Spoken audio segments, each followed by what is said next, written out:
Top five Bellator bantamweight Raufeon Stots. First and foremost, how are things as we get closer to your next fight?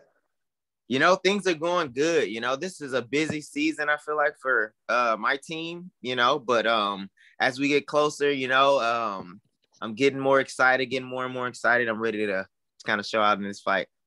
Correct me if I'm wrong, but is it not a bit of always a bit of a busy period for Rufus Sport and you guys down Well, in yeah, Milwaukee? we're usually busy, but like since we have like majority of our fighters are in like the bigger leagues, and it's like a smaller team, so we have two coaches right now, or three coaches, one of them fighting Gerald Mearshart. Yeah. It feels busier just because we got a lot going on. We got 17-day quarantines from PFL for Anthony Pettis. So like he's gone, and then he's took a coach and a teammate.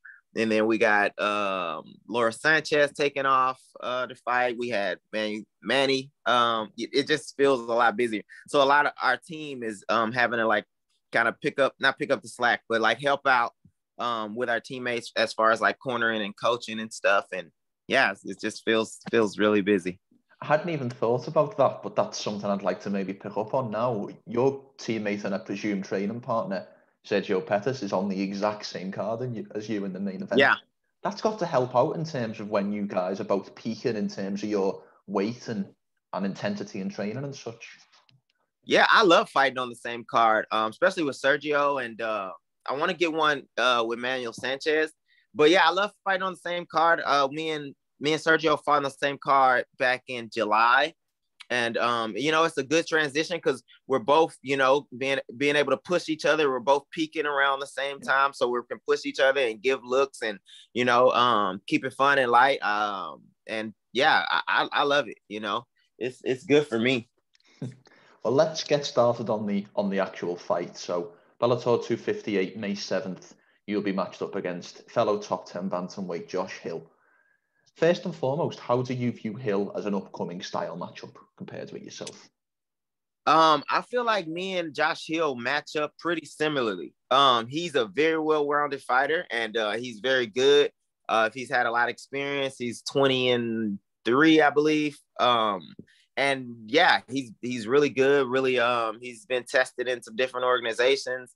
Fought Marlon or whatever his name is, won the UFC bantamweight contender, huh? Marlon Marias. Yeah, there we go. Yep. All right now. Okay, and yeah, and I feel like he's a good matchup for me. I'll be able to just continue to prove that I'm among the elite, and a win against him will do just that. Obviously, you can't go into specifics in terms of game plans. I wouldn't expect you to, but where do you think the advantages lie for you in this fight? To be honest, I feel like I am better than him everywhere. You know what I mean? I feel like he's good. Go pee. Sorry about that. Not a problem. I feel like his striking is really good, but I'm beginning to put things together and string more numbers together than he has been in the past. Okay. And then also on the ground, I know he's a great wrestler, but I feel like I'm more elite as far as especially in credentials. My credentials match up a little more to him. As far as BJJ goes, I feel like we're I don't know. I really don't know, but I feel like I'm better. I feel there's not a lot of people that can out grapple me. So I'm always gonna feel like I'm the best, but like trying to look at it objectively, I feel like I'm just a little bit better everywhere. Of course. Now, something I wanted to pick up on, and I mean this question with the greatest of respect. You're obviously 15-1 in your career. Hill has 20 wins and 3 losses. Are you guys perhaps two fighters that don't really get your due, get your respect that you deserve? And do you feel like a win over Hill could give you that respect? I think we're both. A lot of people would consider us like dark horses in the like the bantamweight division. You know, we don't get a lot of press. We don't have crazy backstories. We don't get in a lot of we're pretty family oriented men. You know, we're good guys. And nobody really likes to fight us. There's not a lot of upside to fighting both of us, because there's not a clear game plan or clear way to beat us. You know what I mean? Okay. And then so yeah, we're dark horses in that respect. Come on in here, man. But yeah, so then I feel like we're definitely dark horses, but we are put up in a good kind of situation because we're on the same card as the champ or Sergio Pettis and Juan Archuleta, you know, also Patchy Mix and James Gallagher. So we're not which I wish we could have done like a bantamweight tournament, but this is pretty close. So we're gonna be highlighted right, or being able to like showcase our skills right in front or right before some of these guys that have a little more notoriety. You know what I mean? So I think it'll set us up. It'll set the winner up very well, you know, for his next fight. That's something you mentioned there I wanted to pick up on. This really is a bantamweight showcase card, isn't it? There's the 3 fights you mentioned, and there was also meant to be Henry Corrales versus dropping down to your weight, fighting Keith Lee. I believe that fight's now fallen out. But yeah, can I ask, do you like fighting on a card with so many other guys fighting in your division where the division is going to be shaken up in one night? Yeah, I feel like that's like really fun. You know, I'm able to like see, and I'm able to be there, and I'm able to, you know, almost be involved in some sort of way in the title fight, and like being so close and being like right there. I have my, you know, call outs ready, you know, they're right there, you know, the winners of these fights. So yeah, I think it's very good. I mean, it's exciting for me, and it's very good for me. I'm excited to do so. Out of interest, let's talk very briefly about them 2 fights. Who do you have in the Patchy Mix James Gallagher fight? You know, I think Patchy Mix is just, I mean, I think both of them are grapplers, and they're both really good at taking the back. But I feel like Patchy Mix has a little more experience than James Gallagher. Gallagher hasn't been able to showcase against as many elite fighters, I believe. And so I think Patchy Mix will have a little more experience. So he'll have the experience edge, and I think he'll get the W. And I presume you're picking your teammate Sergio Pettis in the main event. You say what? Who do I have? I presume you're picking your teammate Sergio Pettis in the main event. Oh, you already know, man. He's coming out there to kill, seek, kill, and destroy. No, he's a beast, man, and he's super. Just like that experience, man. He's been experienced. He's been all over the world fighting from a young age. I gain a lot of knowledge, you know, and I owe a lot of my success to Sergio Pettis. And Sergio Pettis he's the best in the world. He's gonna prove that on when is it, May 7th? Yeah, of course. And this is obviously your fight. To turn back to your fight, this is number 4 versus number 7 in the division. Mm-hmm. Do you think an impressive win over Josh Hill, perhaps a stoppage or something like that, can get you the next title shot? Or do you think you might need one more? I think it could. It possibly could, because, you know, I've been offered the title in Bellator before, you know, with Patchy Mix, but Patchy Mix pulled, or he didn't want the fight. So I feel like, I mean, it could, but I feel like to fight more. I would like to fight more in the division, you know. I would like to prove myself. And I know Sergio's going to have the belt, you know, so I want to kind of be his bodyguard for a little bit and kind of knock off a contender or 2, you know, before I fight for the belt. But eventually, you know, I would like to fight for the belt. Is that in some ways highlighted, what you're saying there about getting a little bit more experience? Is that highlighted by the last title fight where Patchy Mix's lack of experience maybe showed in them later rounds, and Archuleta was maybe able to take over? Yeah, I think that's exactly what happened in Patchy Mix's fight. I don't know. I feel like Juan Archuleta definitely had more experience than Patchy Mix, and it showed, you know. It showed like in the later rounds and in the adjustments. He was able to make more adjustments because he had more experience. So I think experience plays, you know, it pays dividends in this fight game. So, yeah, I think that's what it came down to. That, and then kind of the comfortability everywhere. I didn't feel like Patchy Mix was as comfortable on his feet. You know what I mean? And that cost him. So, you know. Were you happy with the Bellator rankings when they came out and you were placed, I believe, initially at number 3 and then now down to number 4? Mm-hmm. Yeah, I was I thought I would be around, like, I knew I would be top 5. You know, I thought, you know, it was justifiable for me to be around like 4 or 5. Just from my experience and you know who I fought and stuff like that. I actually thought me and Josh Hill should be around the same number, like around that 4 or 5, or you know 3 or 4, somewhere around there. But yeah, so I was pretty happy. I'm not satisfied, you know, because I know I can be number 1, and I know, you know, I can beat all these guys.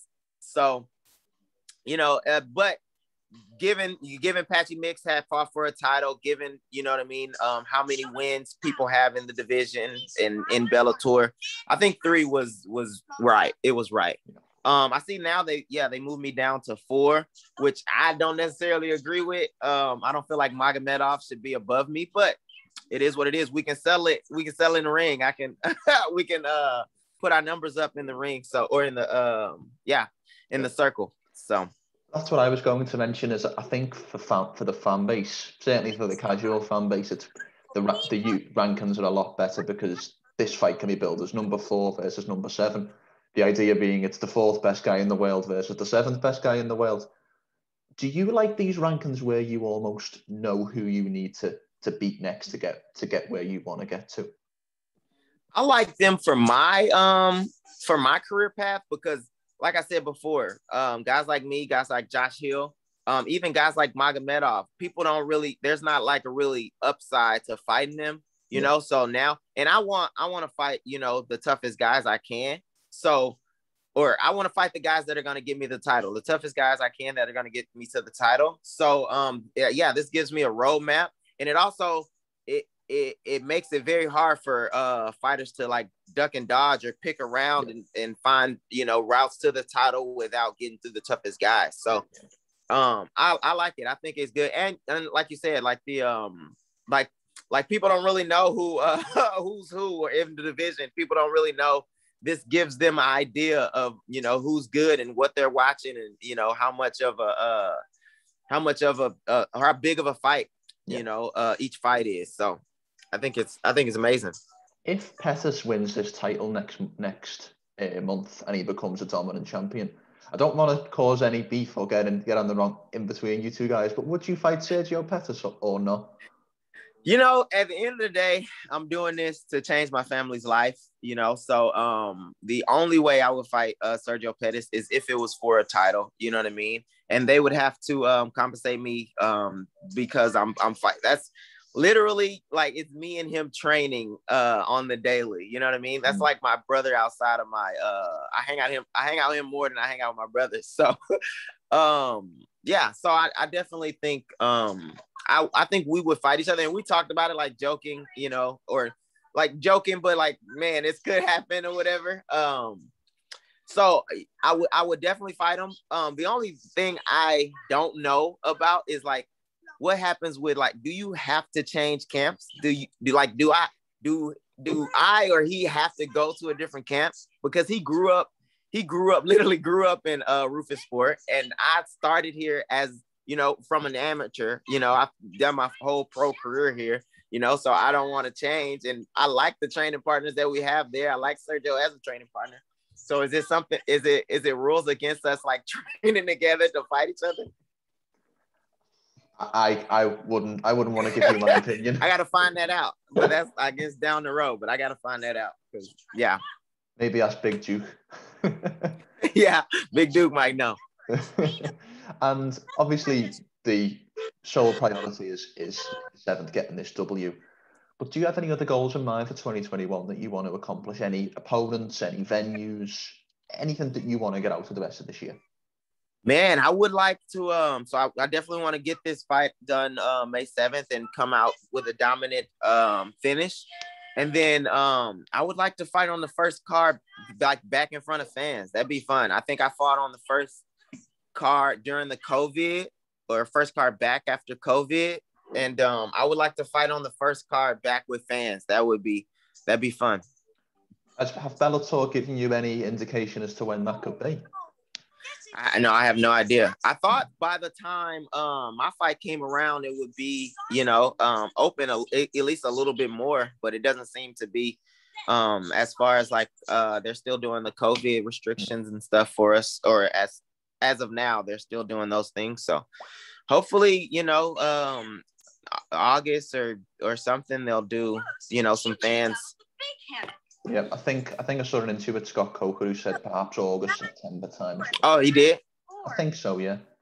Oh, cool. Yeah, that'd be perfect. That would be perfect timeline, wouldn't it? You would have to give 3 or 4 months from this fight. Yeah, that'd be perfect. Well, let's, for one final question, turn the conversation back to the upcoming fight. Give me a prediction for Bellator 258. What happens when you square off against Josh Hill? I think it's going to be a war. I definitely think it's going to be a war, but I think I'm going to come ahead. I think I'm going to try to finish him in the second round with a head kick KO. Big prediction that, Raufeon. You've got to live up to that. Yeah, I got to do it.